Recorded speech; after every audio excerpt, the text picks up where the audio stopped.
Yo, what's going on, guys? It's your boy Kimbo here, and it's time for another epic Bakugan Geogan Rising episode review. So, we've got episodes number 7 and 8 with this one. Like I said, till getting caught up, doing double kind of episode reviews with it. So, episode 7.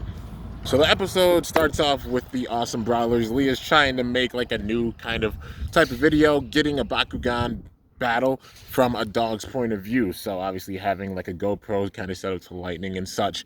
And while they're talking about that, there's actually some guy that's riding around in a truck saying that he has this service that he'll help repair. It's basically a repair service. He'll help repair anybody's homes if they've been damaged, or like yards, or et cetera, you know, kind of a repair service. And then a little bit after that, fast forward a little bit, Kravitz actually shows up. You know, she's a member of AA Animus, a worker for AA Animus, and tells them that there's a mysterious figure going around and attacking people and places, you know, well, mainly places at night. So Dan and Lightning, mainly those two, go undercover and they try to figure out what's going on. And then Farasco's messing with Lightning, saying like, oh, Lightning's sitting here sleeping on the job, when he wasn't. You know, Farasco was just a little rascal, you know, a little rascally cat. And yeah, then Lightning gets mad at Farasco, and then Dan's like, you need to quiet down, Lightning. Like, you're gonna wake up the whole entire neighborhood. And then Shun shows up behind Dan and gives him some lunch. And yeah, then I believe it was Winton who actually found, found something that was happening. So yeah, so this guy actually is like completely masked, and he has a Aquas Maxodon, actually. So it's cool seeing Aquas Maxodon introduced in this way. Definitely was one of the more rare Armored Alliance Bakugan. But yeah, so uses a Maxodon, and then there's a battle going on and such. All the awesome brawlers actually show up, and then they manage to beat him. And when it gets toward the end of it, he actually just flees and escapes. And they realize, like, they're all sitting there. So it's like Dan, Leah, Shun, Winton, Ajit, they're all there. And they realized one thing was missing, and it happened to be Lightning. So Lightning actually found the guy's truck and saw him speeding off. Lightning's in the back with Farasco, and the guy's sitting up front speaking and driving the car, just saying that he's gonna make big bank off this. So immediately you kind of figure out who this is. Immediately saying, oh, like, my business is gonna go through the roof because everybody's property's getting damaged. I gotta make sure that they're all damaged before they actually fix this, before they fix the drone, because they had technology to where they were gonna fix the drone and word had gotten around about it. But Lightning and Farasco weren't having any of it, and they actually managed to stop him and get everything filmed for it. You know, like everything. He heard all of it because Lightning was just behind, and literally guy told on himself.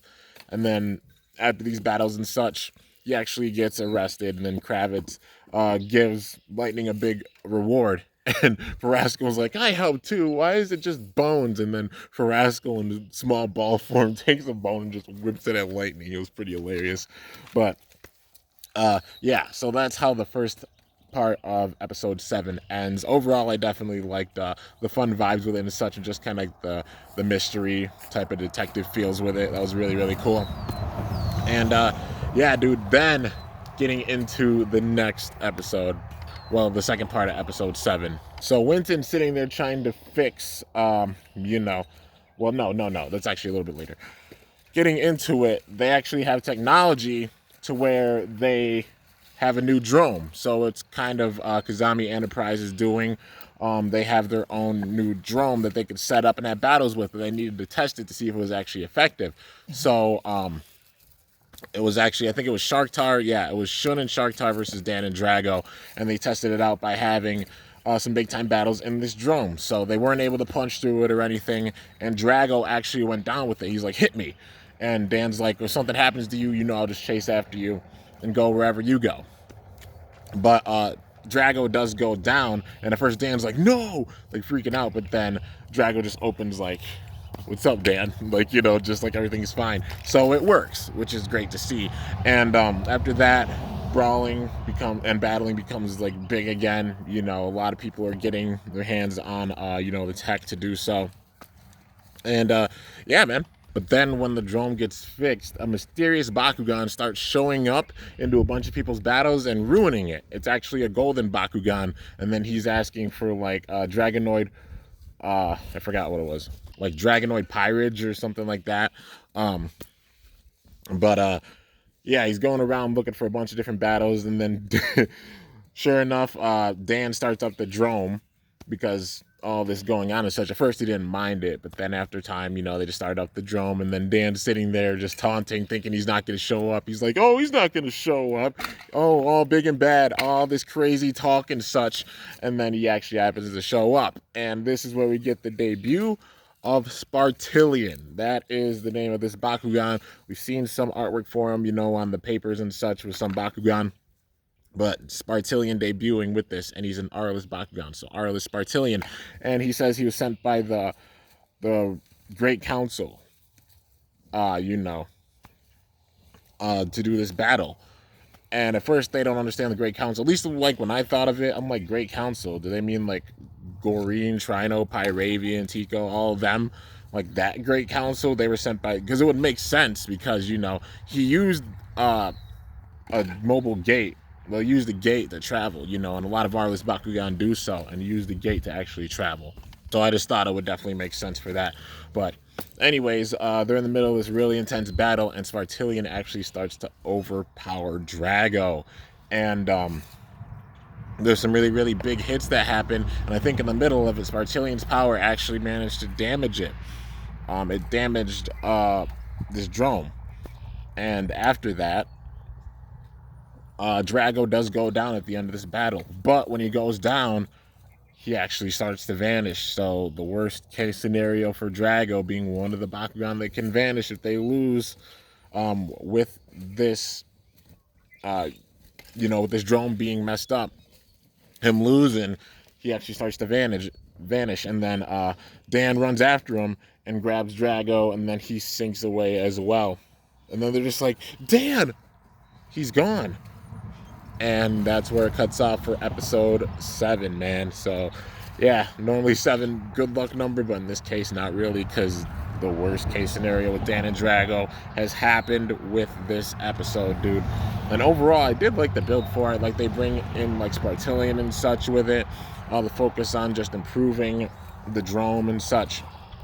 And then also this big conflict with like Drago. At first it was like, okay, Drago's okay. But then after the second battle, Drago's actually gone and Dan goes with him. Also the homage that they pay. You guys see that homage like season 1 when Masquerade and Dan were facing off. Masquerade had dual Hydronoid and he actually managed to beat Drago. And Delta Drago goes down. That was wild to see. But then Drago actually going down to the Doom Dimension, but then Dan following him. They paid big homage to that for sure. Like, that was definitely no random thing. Like, they paid big homage with that. I love the homage they're paying even with the 3rd season to the original series. It's so cool to see that. Even what they've done so far with Geogan Rising, all the homage they paid. But yeah, man, so overall episode 7 I really did enjoy a lot, and also just more depth with this because now Dan and Drago are gone. But getting into episode 8, the awesome brawlers all sitting there like they're really gone, like they can't believe it, they're shook, and they're sitting in their headquarters. But then guess who shows up? Magnus actually shows up, and he says, I made a promise to Dan Kuzo, and that being that he's gonna get stronger and they're gonna have a legit battle the next time. But he's showing up there to battle him, but then they're like, he's not here. And then Magnus is still looking around. They're like, dude, we told you he's not here. And they're like, we'll battle you on his behalf. He says, okay, I accept. And then we get this cool kind of thing. It reminds me of like Masquerade showing off his new Hydronoid. Because like Nilius, Hydronoid, like similar designs. They paid homage to that for sure. Hands down, they had to have. But Magnus rolls out his new Nilius, aka the ball form and the figure we see for this season. Nilius now having 3 heads. I think one of the eyes, on one of the heads, the eyes are red. The other one's green, per normal. I think the middle one's purple or pink. But yeah, man, it's really, really cool seeing it, and he's an absolute boss. Really, really powerful. And they're always hitting him with all the shots that they've got, and he's just sitting there like, is that really all that you can do? Like, kind of disappointed. And they're still getting big hits on him. And then, sure enough, he looks down and he actually gets a Geogan core. So they're like, why does he get a Geogan core? Then he's like, so this is a Geo core, huh? No wonder it would be drawn to my power. And then he throws it, and Magnus now has his own Geogan. So the Geogan that he has Hyenix, man. Darkest Hyenix. Magnus is the one that has Hyenix, which it definitely does make sense. But not only this powerful Nilius, but also Hyenix. Power-wise, he's definitely at the level of Dan and Drago, and they've hyped him up that much. Because Nilius evolving and having this new form, being this powerful, but also having a Geogan too, seems like he's on equal par with Dan and Drago. You know, he trained that hard, and it definitely shows. So Hyenix takes out like 3 of their Bakugan. I think he took out Pinssator, Sharktar, and Fenneca. But then, there was 2 left. So it was Winton and Shun. So they send out Falkron and Sharktar, and they're like, we still have our Bakugan at full power. Nilius took damage, remember? And then Magnus is like, all right then, come at me. Go ahead and try to defeat me. So then they're all setting off like crazy attacks. Magnus actually launches an attack because at this point, Hyenix, you know, it fulfilled its duty. It beat the other 3 Bakugan, then it vanished. So now it's just Nilius against those 2. And Nilius actually hits the ports that are surrounding the field with the drome. So the drome actually gets destroyed and it returns to like the normal wavy drome over the world. So he aimed for those, and then they both hit him. And then they realize something's not right with this. Like, something's up with this. And sure enough, he actually did it on purpose. So Magnus knew the entire time that Dan and Drago fell down, you know, into like the maze matrix. And Magnus was like, yeah, of course I had a plan. I did this on purpose. Because he wants to meet Dan and Drago and battle them. So he's going to find them himself. And when Nilius goes down, Nilius starts to sink, because the same thing as Drago as Nilius, you know, losing, sinks down. So he grabs Nilius and he's like, I'm going to destroy you.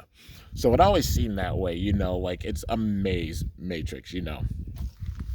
So it makes full sense. And like, if they vanish, they go somewhere to Vestroya, because Vestroya is a big old world. Maybe it's just different areas where they're sent. Like all the losing Bakugan are sent back to Vestroya. Now, that's how the episode actually ends. Well, that part of the episode anyways. And then we get into the next part, dude, which is wild. So with this, Winton's starting to build back up he's trying to make another mobile gate. So he needs big time power and energy in order to do so. But Shun comes up to Winton and gives him some new tech.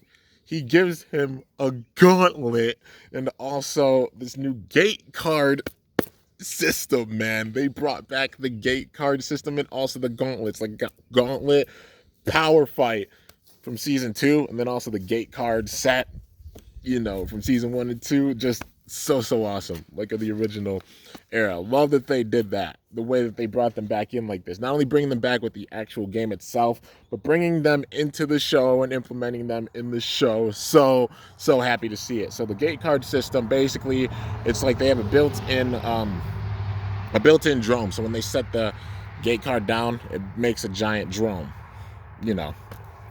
So it's really, really cool seeing that. They brought it back. Absolutely love it, man. I'm like, dude, the nostalgia trip is there, and it's so awesome. But anyways, with that new tech, they're about to like test it out, because Winton actually finished it. He finally finished it.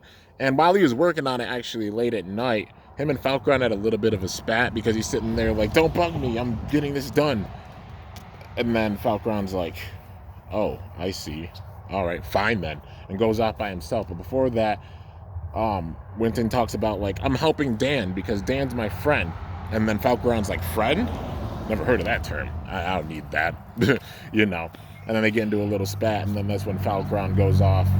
And then sure enough, next day Winton has the gauntlet and the gate cards right there already. And then he's about to show it off. But then guess who shows up? Jenny. Jenny shows up and wants to obviously take the tech for herself. So then we get this battle. And the other awesome brawlers want to step up, but Winton's like, I could take her. I got to be the one to do this, because Jenny and Winton, now their history, it definitely makes sense. And it was good seeing that they made that decision for them, like, you know, those two battling. So she has Chaos Simoga, he has Falcron, but then Falcron's not listening to anything he says, because obviously Falcron's still hurt over what he said. You know, he doesn't understand, like, it seems like these Bakugan don't big time understand the term friendship, at least yet, and still those rifts are there. But Falcron's definitely upset and like, no, like, I'm not listening to anything you say. And then Winton's like, if you keep battling by yourself, you're going to lose. And then he's like, I don't need your help. You know, I could do this by myself, you know. And then Winton realizes that Falcron was upset because how he treated him the night before. And then he goes and says, I can help because you're my friend. You're my very good friend too. And then Falcron is like, I am. After that, Geogan Core shows up. So definitely that bond between Bakugan and Brawler comes out in the form of Geogan with this season, you know. And it shows. So then he throws the core, and Falcron actually vanishes, and Winton is the second awesome brawler to get his own Geogan, and he has Talon. It's called Talon. You know, Ventus Talon shows up and beats down Mutasect, because she launched out Mutasect, and Falcron was going to face it at first, but it was a given that Falcron couldn't beat Mutasect. But then now having Talon takes out Talon takes out Mutasect. And then after that, Jenny loses and then gives it back like, fine, here. Then after that, they realize that they're getting like kind of a close bond, you know. And now that Winton has an attack for like a new mobile gate, they open the gate and they all travel inside of the gate. So they're going after Dan and also Magnus, because Magnus is going after Dan. Now they're going after Dan too. And the way that they did it too, because like how when Dan, in the first era, when Dan went down, all the awesome brawlers lost on purpose, or not the awesome brawlers, but the Bakugan battle brawlers lost on purpose to Masquerade in order to go to the world, the Doom Dimension, and save Dan. But it's definitely just that homage and all those references. So sick, man. So now they're all on their way to find Dan. Also maybe find Magnus. But yeah. Anyways, I love the way that they're weaving things together with this season. Like, Magnus is definitely like kind of an anti-hero. He's just like, he's Dan's rival. You know, they're giving him that full rival role with this season, being an anti-hero, but he's not fully evil or anything. He's just his rival. And his goal is to beat Dan. Literally, that's his only goal. That's what he's been training so hard for. Now he's going after him. And also the awesome brawlers now going after Dan to find him and save him. And Drago.